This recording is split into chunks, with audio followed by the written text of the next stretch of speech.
Palestine vivra! Palestine vivra!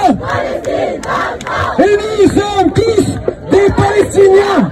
Et nous sommes tous des Palestiniens! Et nous sommes tous des Palestiniens!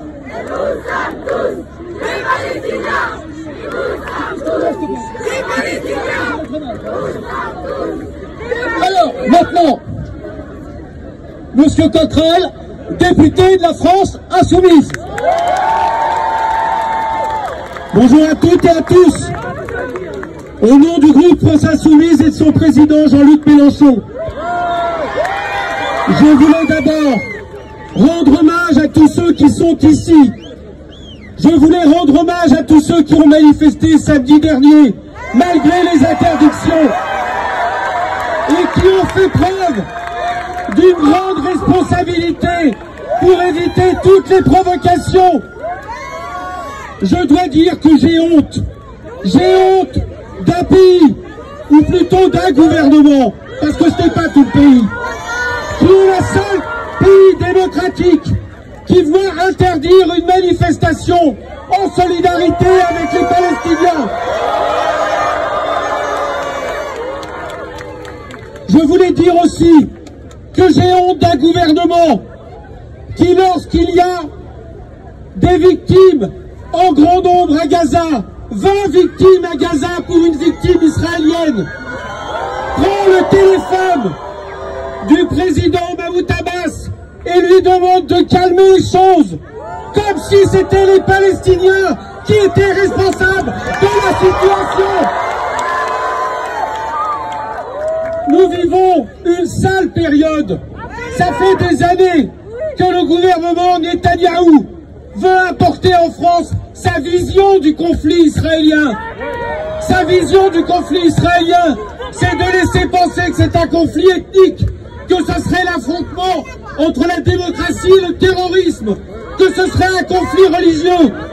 Et nous voyons des responsables gouvernementaux, des députés, des ministres reprendre sans arrêt cette propagande, jusqu'à cette résolution à l'Assemblée nationale l'an dernier qui a laissé confondre l'antisionisme et l'antisémitisme. Je dis ça parce qu'aujourd'hui, évidemment, nous en payons les frais. Il n'y a pas une journée à la télévision, il n'y a pas une journée de propagande où on s'adresse à nous et on dit « Ah, vous êtes pour les résolutions de l'ONU, alors vous êtes antisémites ». Mais bien sûr que tout ça est extrêmement mauvais.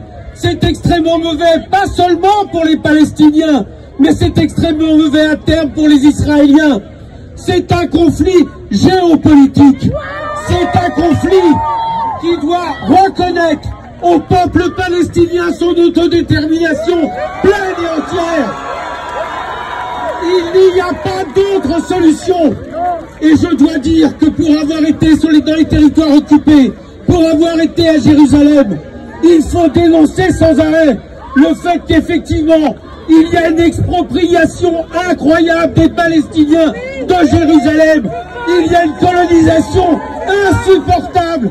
Il y a le fait qu'on empêche de vivre des millions de personnes parce qu'ils sont palestiniens et que ça c'est contraire à toutes les résolutions de l'ONU.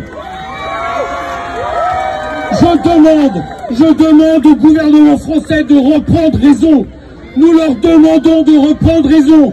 Il n'y a pas de chance pour la paix si on ne reconnaît pas qu'il y a un État colonisateur, s'il y a un État qui exproprie les Palestiniens, s'il y a un État qui ne respecte pas les résolutions de l'ONU.